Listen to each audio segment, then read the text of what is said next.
up, ladies and gentlemen? Welcome to the pre-party, a presentation of Alliance-Wrestling.com, your number one source for news and information for the National Wrestling Alliance. My name is J Cal, and I'm here to talk to you. That hashtag NWA fam, I'm here to talk to you. 1 hour before Power, I'm here to talk NWA wrestling with you here on a Tuesday. And I have my friends already here in the chat.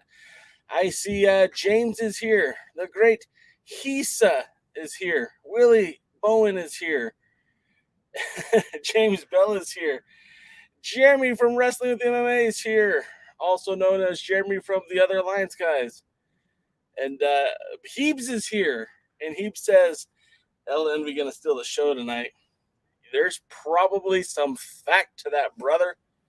There's probably some truth to that. Ella Envy is quite the delight. I do enjoy her antics. I think she's very well suited for the NWA. So good afternoon, everybody, or good evening, depending on where you are. What a interesting turn of events that just happened on Saturday, right? Which just kind of surprised me. I mean, we've been talking about it on this podcast as well as the Alliance guys about the when and where of everything, right? When is the NWA going to announce that TV title cash-in, right? The Lucky 7 series. We knew for some time that Tyrus had those the correct amount of victories in order to challenge for the title. We also know that he was scheduled to, or he did face our pal Trevor Murdoch for the 10 pounds of gold at NWA 74. But that was of the NWA's volition, not of him cashing in that title shot. Now, we talked about this last week on the Alliance guys, where there seemed to be some confusion, or at least maybe some production issues, where they were speculating or already kind of, May straight out said that Tyrus gave up the TV title to challenge for the 10 pounds of gold.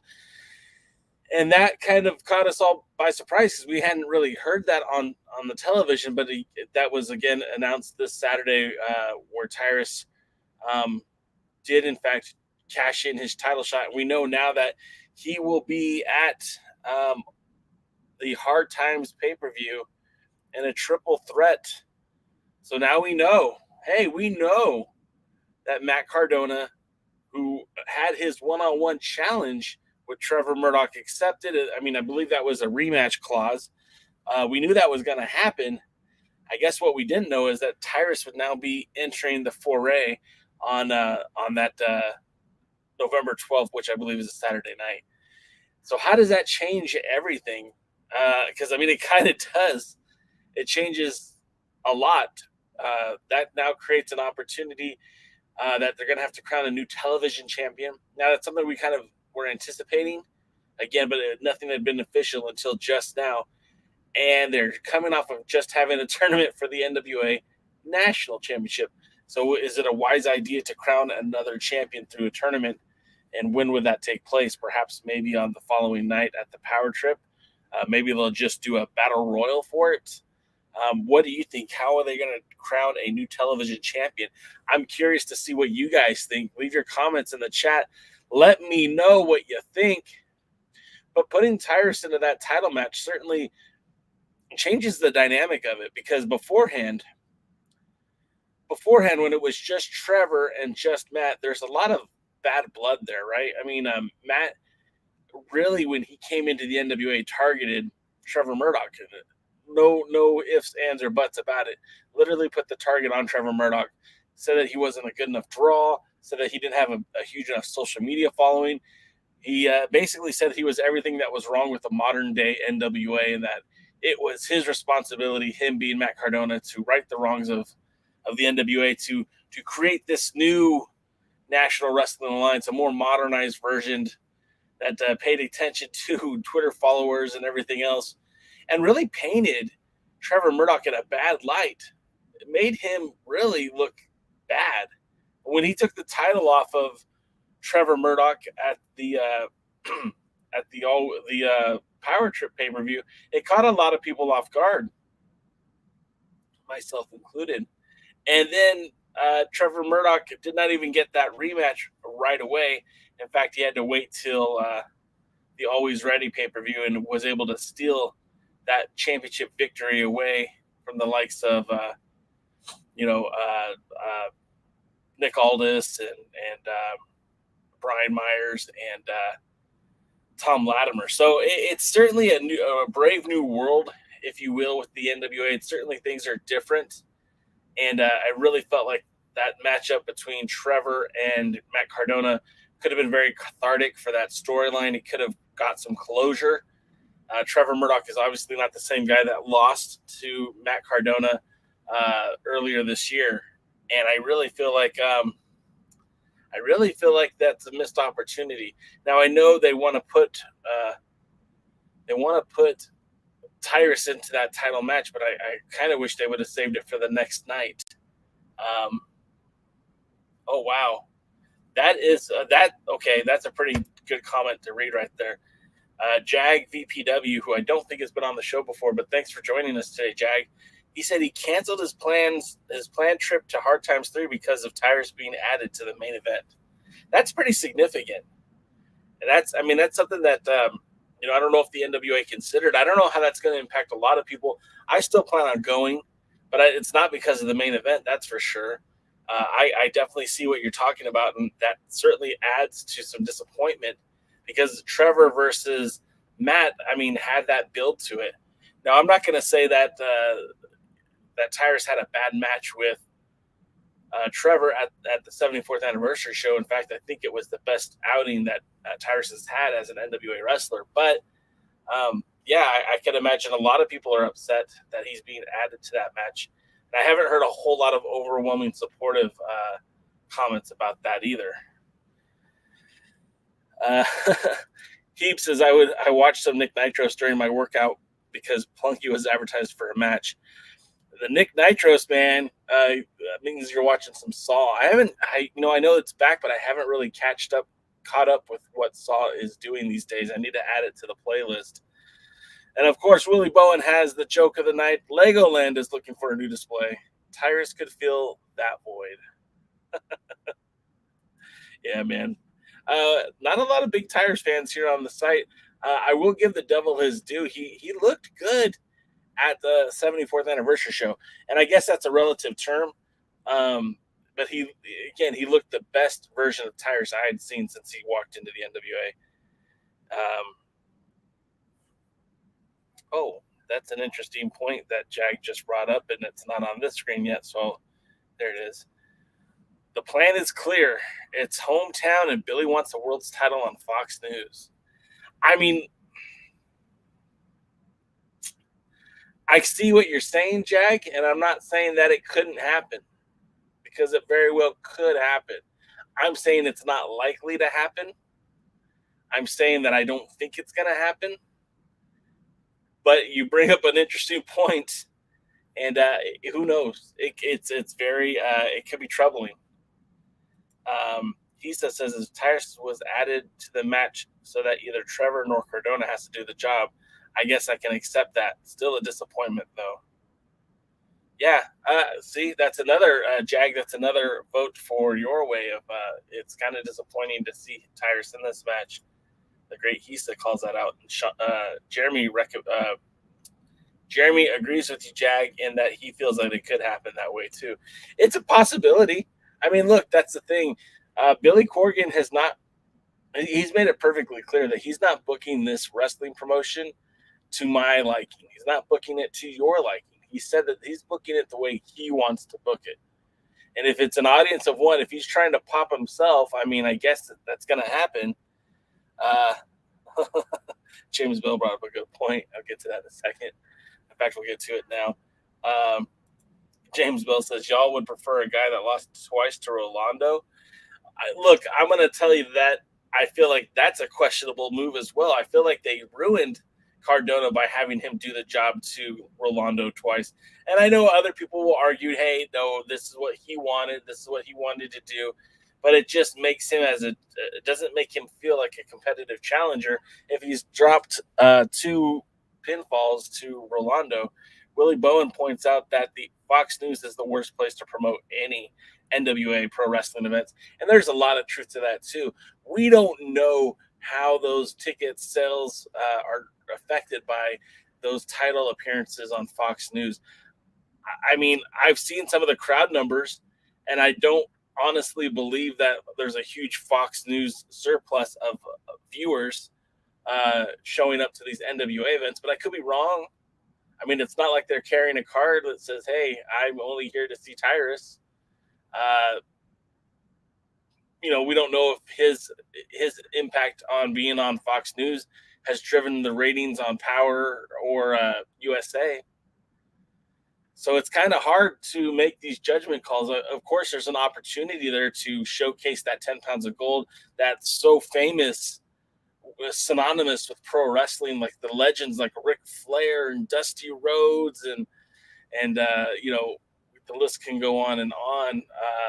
Harley Race and Tommy Wildfire Rich, and there sure is a connection to the past of the NWA. And then you can even talk about more modern times with Impact Wrestling with Sting and Jeff Jarrett and AJ Styles and Rhino Raven and then all that, right? We can make those connections too. Christian Cage, or you could even talk about the modern day NWA, but I don't know how any of that translates to Fox News.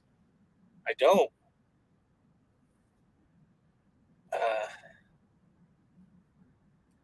Dave Scooby brings up that Billy will be on tour while Hard Times is taking place. Hope whoever's running the show does the right thing. Yeah, and that's the thing. This will be the first pay-per-view that Billy is completely will not be around for. Wrestling MMA says, I'm pretty sure it has nothing to do with Tyrus being in Fox News and everything to do with him having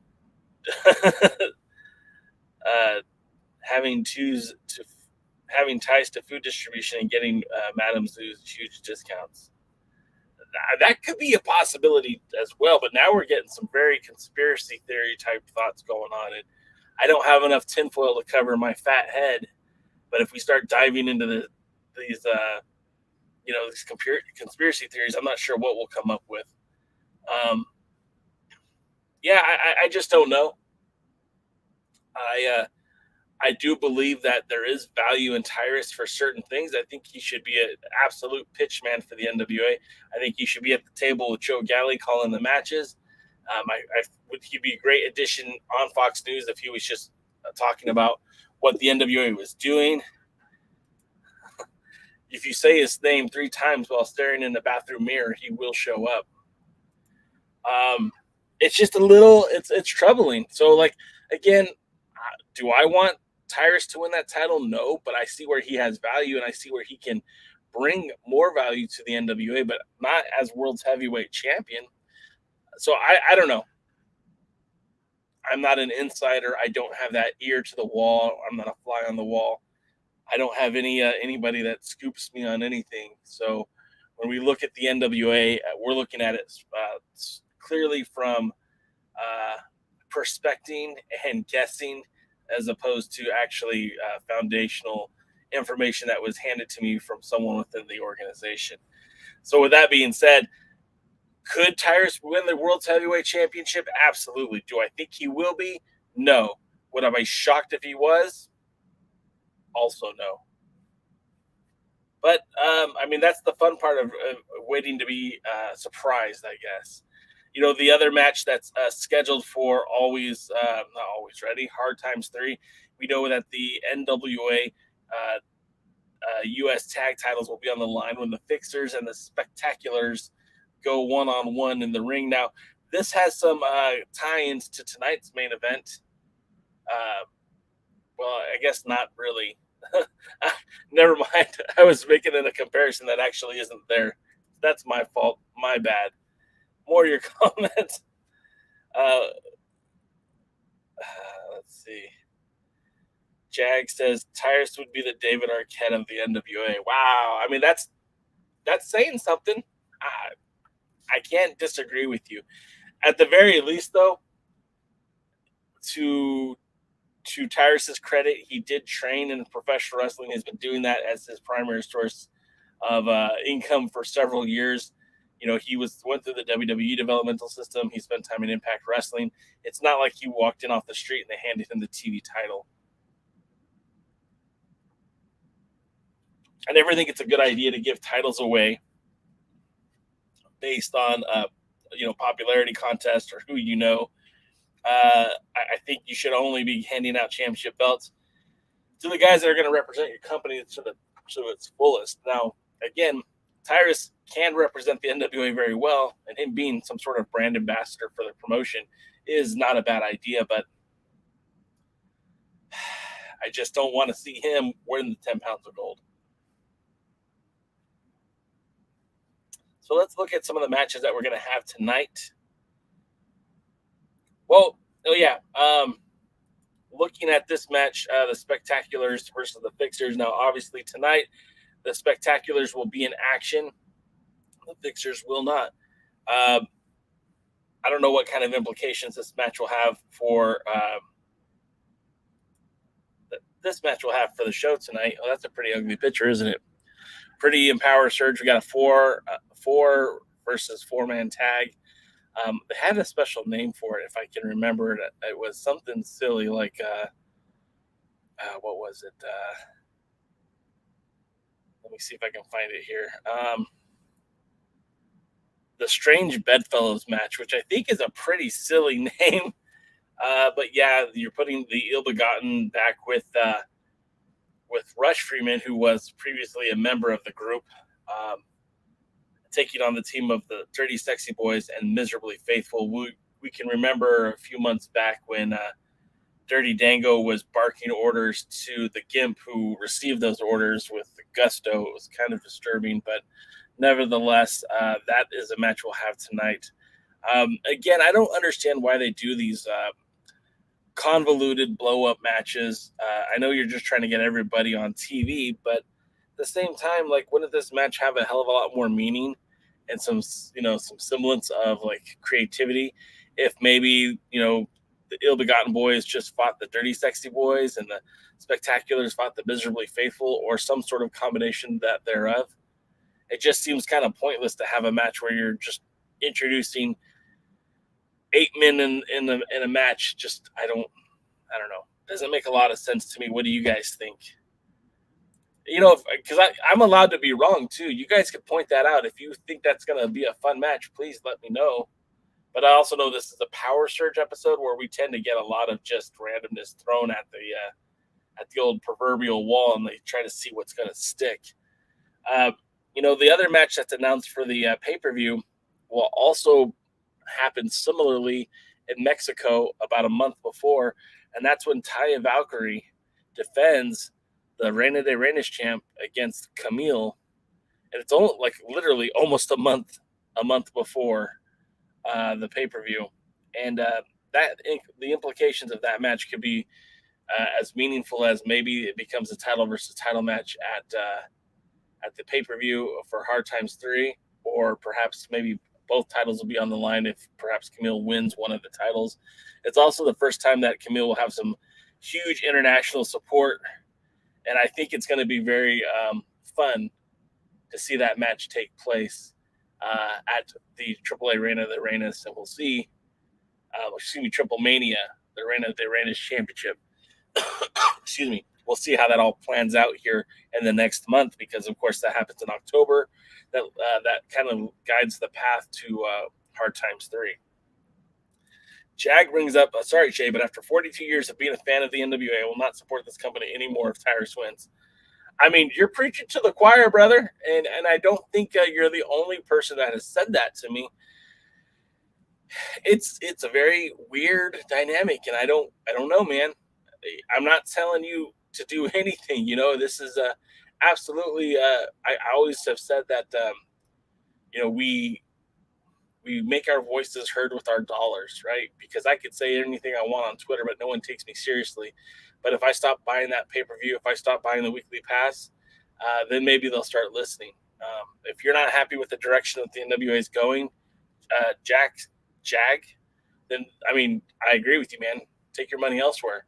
If they're putting out a product that you're not comfortable with or you do not like, you're doing yourself no favors by watching a product that you don't genuinely support or genuinely enjoy. And Jeremy says, lazy booking. The famous phrase on these shows, on the Alliance guys and the other Alliance guys, when things don't make sense, it's typically because of lazy booking, like an 8-man tag, 4-on-4, strange Bedfellows match. And then also on tonight's card, it feels very, very, I can't even talk anymore. It feels very star-studded because we see some of the bigger names in the NWA. But we also have this match doesn't make a lot of sense to me either. And that's going to be the tag team handicap match, the Now taking on Cyon. Now, this is a non-title match. Excuse me. And you have,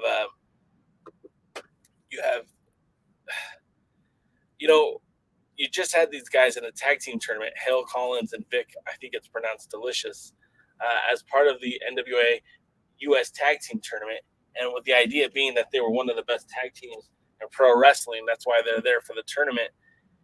And I just feel like, or Battle Royal, I guess it was, I feel like if they do the job to Cyon, what does that say about them as a tag team? I mean, I get that you're trying to put over the NWA U.S. National Champion, but if he's taking out a tag team that was considered one of the tops to be in the tag tournament, what does that mean about the tag team field, the U.S. tag team bracket? I mean, what does that say about them if their tag teams are out there losing to Cyon? Cyon's an athlete. That's fine. He's starting to grow on me in the ring. He's a better pro wrestler than I think we thought he was. But what does that mean if he's beating a tag team? I mean, I didn't see Jack Stain out there wrestling, 2-on-1 matches unless they were enhancement talent, right? The Now shouldn't be enhancement talent, at least as far as I'm concerned.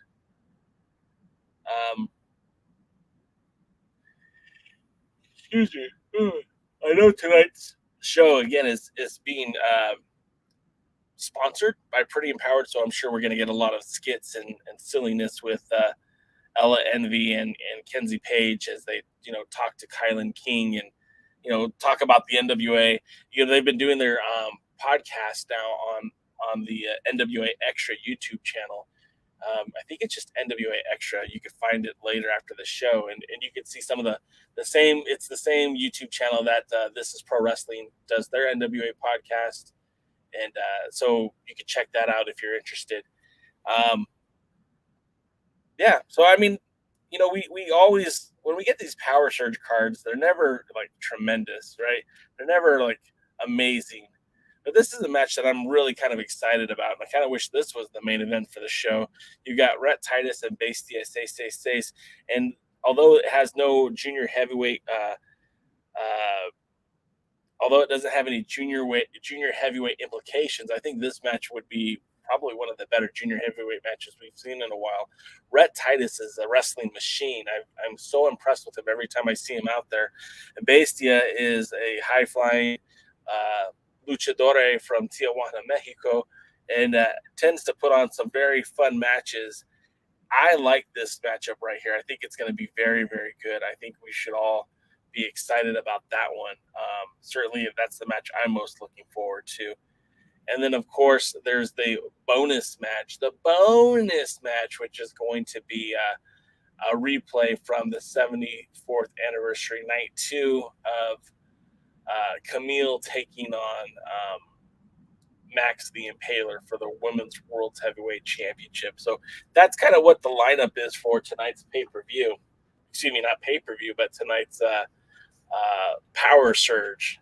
And, history usually dictates that the Power Surge episodes aren't always the strongest episodes. And again, it's another way to kind of stretch out the content, because they're not taping again until November the 13th. And that theoretically is going to keep them afloat until the end of the year.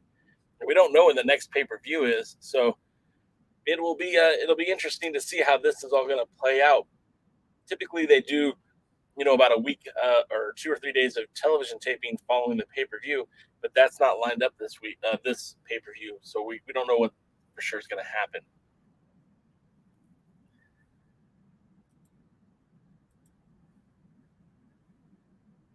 So getting back to Camille versus Taya, I think a lot of people might be sleeping on this one. Hold on a second. This is just for you, James. This is just for you. It is the berry lemonade ice. Yes, it is. We buy the Costco, the Kirkland brand, and the ice brand. They taste basically the same to me. But getting back to the tag team, excuse me, the tag team. Getting back to the women's match with Taya Valkyrie defending her Reina de Reinas championship against Camille. Remember, this originally was supposed to be with Thunder Rosa, who was injured. She's having some severe back issues, and it's prevented her from actually defending her championship in AEW currently. And I feel like this match is going to get a lot of people to notice Camille. We talked about it last week on the Alliance, guys. The feud between the two of these have spilled out from XPW to the NWA, now to AAA. They'll be back at XPW on the November the 13th, and it's just kind of exciting that two spectacular competitors are going to be stepping into the ring to face each other. And we know that Taya Valkyrie is a beast, and we know that Camille is a beast. It's honestly, they had such a great matchup at the 74th anniversary show. I am excited to see them step into the ring again, but I don't know if we're gonna have I don't know what kind of finish we're gonna get with that match, because there's such implications. Taya Valkyrie is putting that Reina de Reinas championship on the line. And then a month later, we're going to have Camille defending the 10 pounds of gold, defending the Burke. So it's interesting. There's so many ways that they can play, and playing it safe. Obviously, neither woman loses their title, but what's the fun in that? Dave Scooby says Titus versus Bestia. Say will be a good match, but Rhett could help build up someone up in a match. NWA, please keep tag team wrestlers and tag team matches. Yeah, Scooby, I agree with you, but this is one of those rare cases where I'm going to be like, I'm just going to enjoy this one. I do agree. I think it's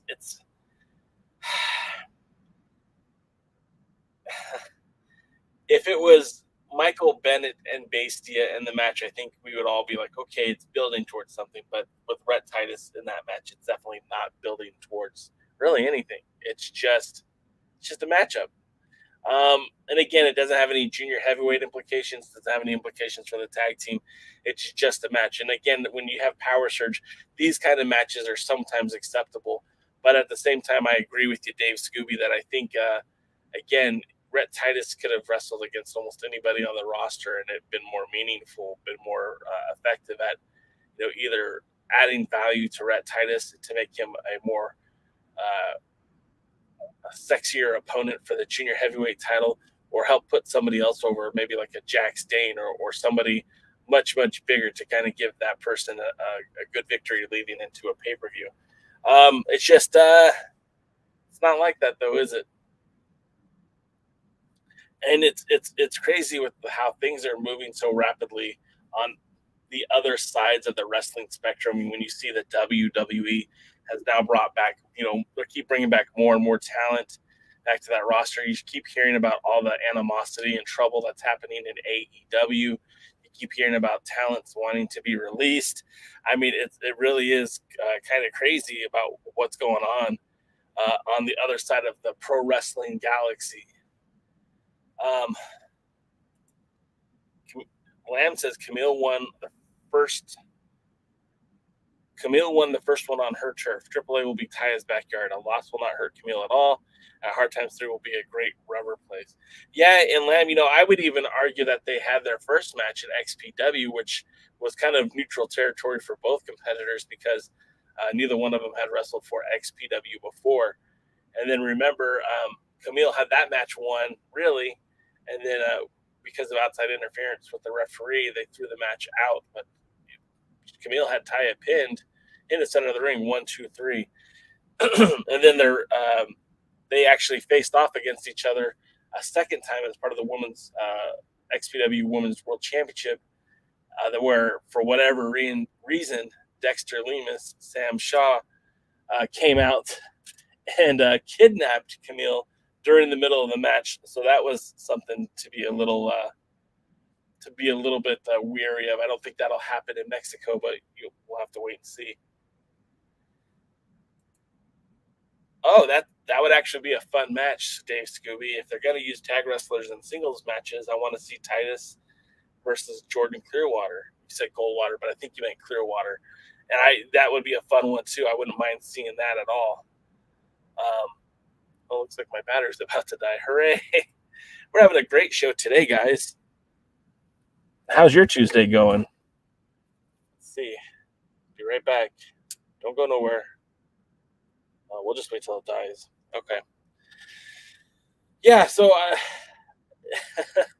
and then, the other thing, too, now that my mind is bouncing all over the place like one of those little tricky bouncy balls, I start thinking about that main event with Cardona and Murdoch and Tyrus, and this feud between Bully Ray and Matt Cardona. And we know that Bully Ray has now had 2 matches in the NWA, and although he's not officially on the roster, I would not be surprised if he makes his presence known in that main event on December the 12th, December 13th.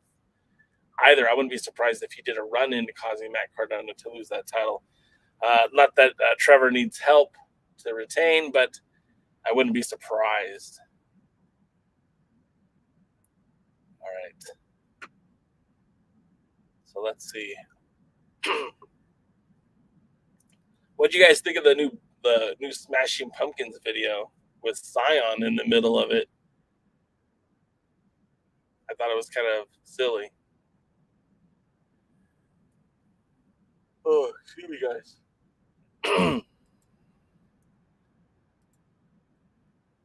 And then, sorry, guys. So sorry. Then the match that we hadn't talked about yet. We're also slated to get Madi, who is a tag team champion in her own right in Mission Pro Wrestling, taking on former Women's World Champion, tag team champion Marti Belle. That should be a fun match. Madi is a lot better than I've seen her get the opportunity to be in the NWA. Famously, she was terrified of being in the ring with Max the Impaler and jumped out of the ring as soon as she could. And Marti Belle has really improved over the last year or so in her matches. It has a lot more tenacity and very fired up. So I'm kind of excited to see that match. I think that'll be pretty good. And we'll, again, let's see what antics Ella Envy and Kenzie Paige will be up to tonight as well. More comments in the chat. Oh, Richard. Hey, Richard. It's the first time I think I've seen you on the show before. Thanks for joining us today. We're here every Tuesday at 5 p.m. Eastern, 2 o'clock Pacific, the hour before Power, if you will. And Tim Storm has a championship title match card to cash in thanks to Velvet Time. Yeah, and that's the thing too, right? So, that's another potential obstacle that Trevor Murdoch is going to have to overcome. Now, we don't know if that's going to happen at the pay-per-view or if that's going to happen the next night at the Power Trip show. Or, who knows? Maybe it happens next season. It doesn't even happen this year. But we do know that he does have that title shot. And that title shot stems back for before the 73rd anniversary show. So it's pretty wild. Lamb says, it's the nature of independent wrestling that you will face each other multiple times, like it or not. NWA can influence other promotions booking very much. I agree with that, Lamb, and that's okay. They don't really have to. To me, I think it's actually kind of smart business to have these matches with these higher profile indie feuds kind of spill into the NWA because it kind of carries that momentum. Famously, I remember the 7 Levels of Hate feud between Adam Pearce and Colt Boom Boom Cabana, where they wrestled in multiple wrestling promotions, some affiliated with the NWA, some not affiliated with the NWA. And it was a way of kind of having such a huge storyline be told out all across the country. And I feel like that was a recipe for success. And if the NWA were to adopt such a program and work with some of the other independent promotions to put on a series of matches between two talents, I think that would be a recipe for success. Jag says, because Matthew Tyrus looks like he needs a Walker to get in the ring, you really want him to be the face of the NWA. Yeah, I would have to agree with you on that one, Jag. He hasn't looked his best in the past, but I thought he looked really good at 74th anniversary show. Lamb says, didn't know Power Surge was still a thing, but a good filler to give some stars, other stars a spotlight. Yeah, Lamb, but they're doing an 8-man tag team match. That'll be fun. They're calling it Strange Bedfellows. This is a very different card. There's some matches here that I think could be very, very good. There's some matches here that I feel are silly and over convoluted. I don't think you should have a tag team taking on the national champion in a non-title match. I think that doesn't make any sense. I don't think you necessarily need to have 4 tag teams in the ring at once. I think that's just a little overkill. But I kind of get it from the point where you just want to get everyone on camera, so that tends to make sense to me.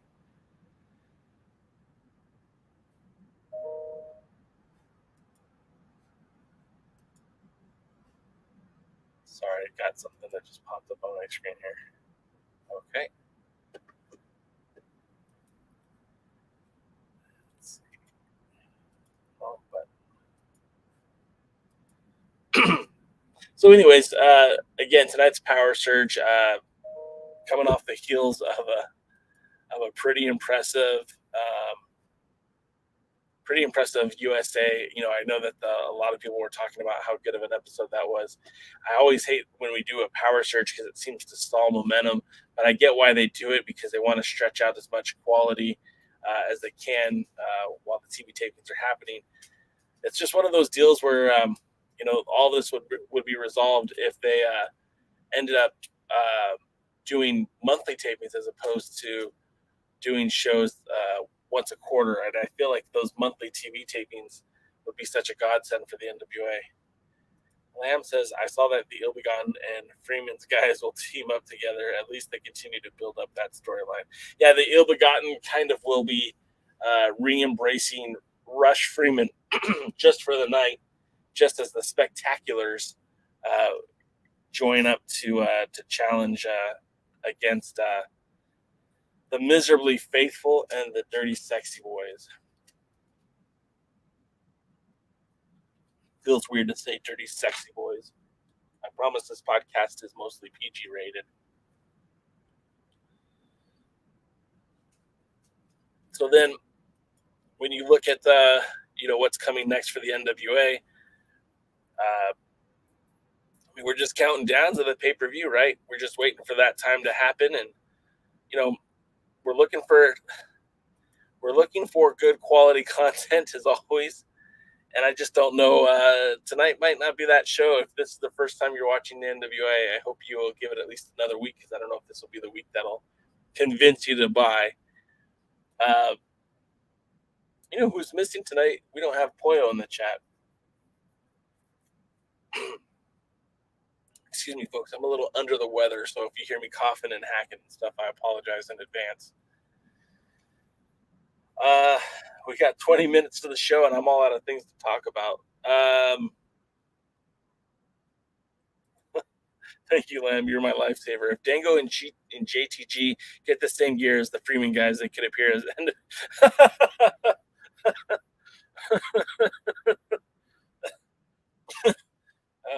no more Velvet After Dark, please. No more. That was funny, Lamb. If Dango and JTG get the same gear as the Freeman guys, they could appear as NWA's Magic Mike group for Velvet After Dark 2.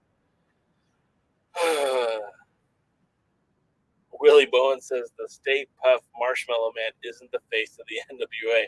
I mean, I agree. I don't think he is the face of the NWA, but he is getting some moderate considerations. James Bell asks a great question. Anybody who knows, is there any good place to stay in New Orleans? Let me get back to you. I don't know. I know my wife booked some travel for us, so we have our plane tickets, we have our hotel rooms. I just need to go buy tickets for the show. I don't know what the other matches are going to happen on the pay-per-view. I know Cyon is going to face the winner of the NWA national title tournament. Assuming we're going to get another variation of Rebeliòn defending the world tag titles, probably against the OGK. I'm just kind of unsure of what's going to happen next. NWA Gold says, hey, let's talk some predictions, boss. Who you got for Hard Times 3, Murdoch, Tyrus, or Cardona? Thanks, Tim. I needed a rescue of the lifesaver.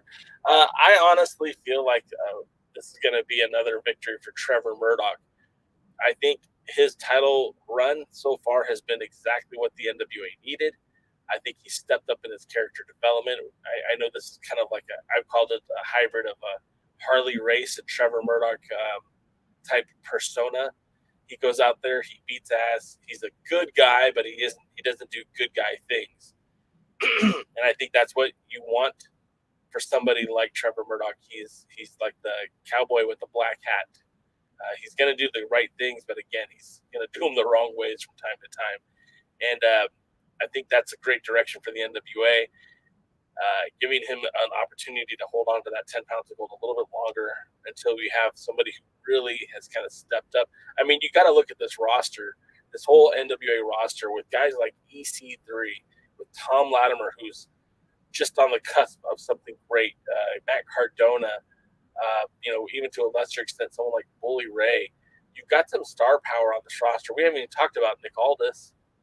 And you have all these talented individuals. And I think having this opportunity to give Trevor Murdoch a series of victories, he defeated Tyrus. Hopefully he walks out of New Orleans still holding the 10 pounds of gold. And then, let him face some of the stiffer competition that's out there. Maybe he should wrestle against the Pope for the 10 pounds of gold. Maybe he should face Tom Latimer in a title match.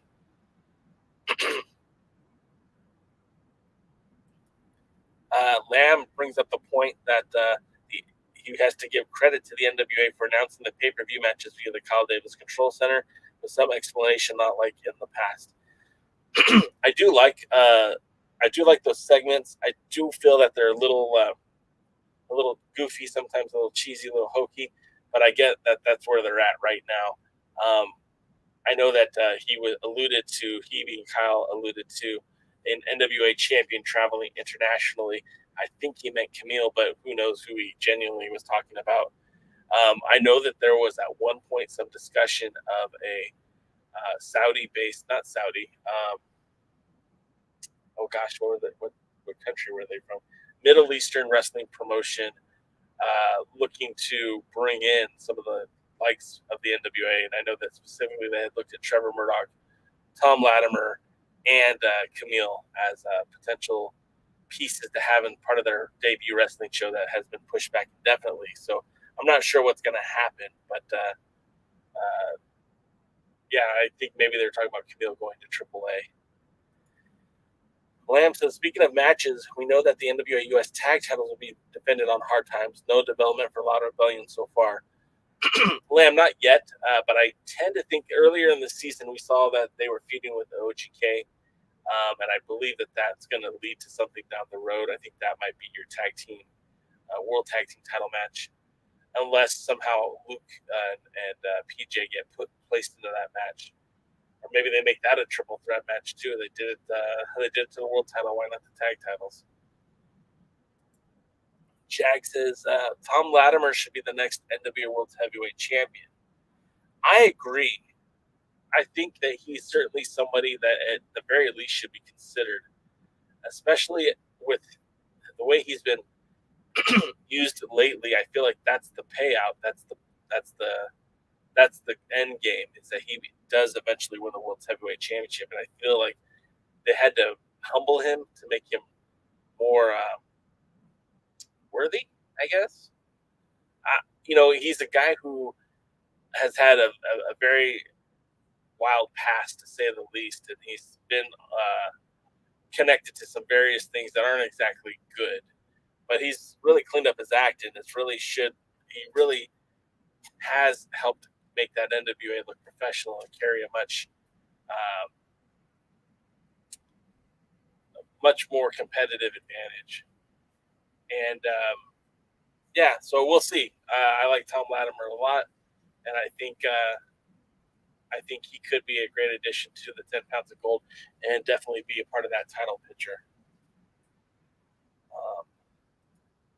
Tim says, I like NWA to win, or I like Murdoch to win too. I decided if you go back to Gutfield with a black eye was the line of the year. Yeah, that's awesome.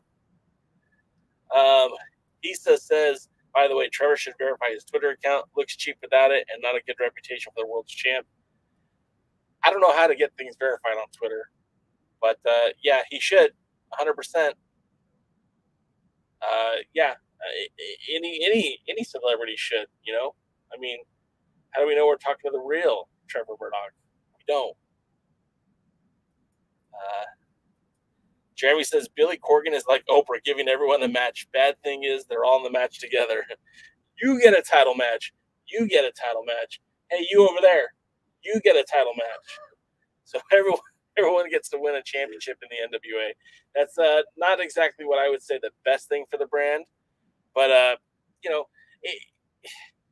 I'm looking at this roster and I see guys like Jax Dane, who I'd rather see him in a title match than either Cardona or Tyrus. I'm seeing guys on the roster like Nick Aldis. At this point, I'm okay with him. Let's move on to something else. If you're not going to be able to compete for the world title, let's put him in the tag team division with Doug Williams. I almost called him Doug Stevens. And then there's so many things that right now that the NWA is doing that I just flat out hate. That's like the question Mac and the question Mock, and trying to live off the Josephus, the era of good feelings that Josephus brought to the NWA. I think it's just a bad look. Willie says Tyrus could be the offensive line protection for Tom Brady if you promise him a buffet dinner. A beautiful, delicious buffet dinner. Absolutely. Wrestling with MMA says, as you said earlier, though, it's for an audience of one. It is, man, and that's the sad thing. It is an audience of one. It is just for him. It's not for you. It's not for me. It's for him. And it's kind of sad. Yeah. And he says he's giving everyone a match. He's about to give everyone the title, too. Well, I mean, look, they were talking about the women's television title. There were some, before the 73rd, they were talking about adding a trios title. So who knows? Lamb says, just wait until Corgan and Galley announce another new championship at Hard Times. This is going to be the Hard Times championship. It's going to be with the brass knuckle title.